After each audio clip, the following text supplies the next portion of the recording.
बस एक लाइन बोल दूं, अखिलेश जी से डिबेट करने की अगर कह दूं हैसियत, तो प्रधानमंत्री नरेंद्र मोदी जी में भी नहीं है। आप हमारी हैसियत नहीं है, हम चाय वाले की पार्टी से हैं, हम परिवारवादी नहीं है, हम परिवारवादी डेवलपमेंट अथॉरिटी से नहीं है, ये हमारा दोष है।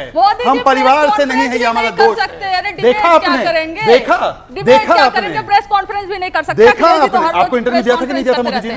एक के बाद दो बार आपने सवाल ही पूछे। बिल्कुल दिया था जी, आप जिस मुद्दे पर डिबेट है उस पर नहीं। एक और दिवस मनाइए, कौन सा दिवस? कायर दिवस। किसके लिए? आरएसएस के लिए, बीजेपी के लिए, जनसंघ के लिए एक कायर दिवस मनाइए। क्योंकि जब इस देश में आंदोलन चल रहा था, भारत छोड़ो, जो अंग्रेजों को भगाने का क्विट इंडिया मूवमेंट चल रहा था, सत्याग्रह चल रहा था, कभी भी इन लोगों ने भाग नहीं लिया। तर्क देंगे, अभी कई लोग बैठे हैं, तर्क देंगे कि हाँ भाग लिया। 1930 में हेडगेवार थे, उन्होंने कहा कि कोई भी आरएसएस का मेंबर जो है वो अपने पद पे रहते हुए, आरएसएस में रहते हुए सॉल्ट सत्याग्रह गांधी जी का जो है उसमें भाग नहीं लेगा। उन्होंने खुद अपने पद से इस्तीफा देकर तब जाकर उस मूवमेंट में शामिल हुए और 1 साल जेल में रहने के बाद तब जाकर वापस आकर अपना पद ग्रहण किए। वो कारण यह है कि आरएसएस को पूरी तरह से उन्होंने बैन कर दिया था कि आरएसएस में रहते हुए, आरएसएस का काम करते हुए आप इसमें नहीं जा सकते। इन्होंने तो कभी जो है अपने हेड ऑफिस में तो लगाया ही नहीं उसका, कभी उसका सम्मान नहीं किया। और कहते हैं 3 कलर जो है तिरंगा का, ये अपशगुन है, इसमें हरा रंग क्यों है? वो संगीत रागी जी बैठे हुए ना,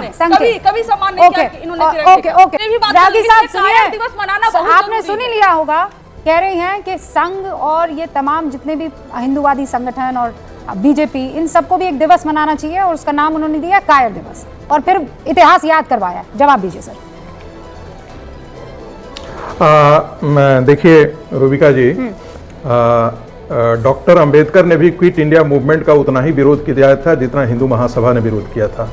डॉक्टर अंबेडकर ने भी लिखा था कि 1939 के बाद जो है वो हिंदुओं को ब्रिटिश आर्मी में भर्ती होनी चाहिए, कि मुसलमानों का रिप्रेजेंटेशन बहुत ज़्यादा है और आने वाले दिनों में हिंदुओं के लिए खतरा साबित हो सकते हैं।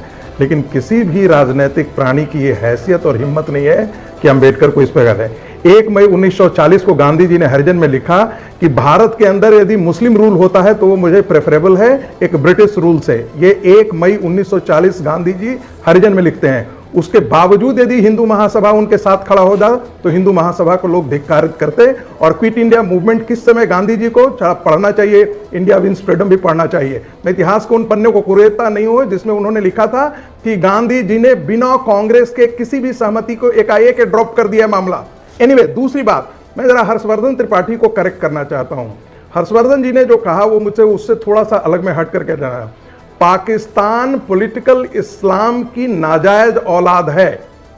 फिर से मैं दोहरा रहा हूं, वो पॉलिटिकल इस्लाम की नाजायज औलाद है पाकिस्तान, और उस नाजायज औलाद को कांग्रेस पार्टी ने भारत के विभाजन के पश्चात भी जिंदा रखा। आपको पता है कि रेड क्लिफ का जो बाउंड्री का फाइनलाइजेशन कब हुआ था? 17 अगस्त 1947, यानी कि उस दिन तो रिलीज भी नहीं किया था, प्रेस रिलीज भी नहीं हुआ था। 15 अगस्त को भारत का विभाजन हुआ और 15 अगस्त को भारत की जनता आजाद, उस समय पता नहीं था हिंदुओं को कि हम कहां हैं, पाकिस्तान के लोगों को पता नहीं था कि हम कहां हैं। और एक कत्लेआम मचाया किसने?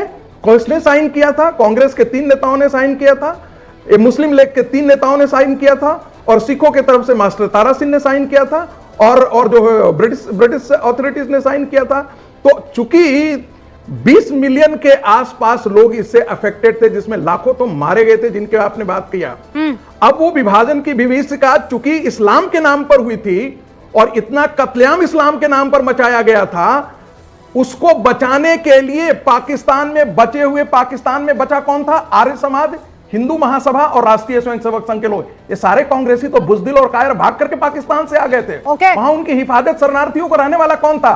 तो ये सारी जब चीजें निकल करके आएगी तो जो राम मनोहर लोहिया थे ना, जिन्होंने कहा था भारत असली भारत के विभाजन के गुनाहगार कौन, तो ये सारे गांधी परिवार, उसकी सत्ता पर मलाई कौन चाटा?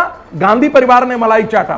और चूंकि कांग्रेसी इकोसिस्टम जब भी वो चीजें दिखाते हैं तो उनको बड़ी परेशानी होती है, क्योंकि उसी पॉलिटिकल इस्लाम को, रेडिकल इस्लाम को कांग्रेस पार्टी ने जिंदा रखा है आजाद भारत में भी। उसके बाद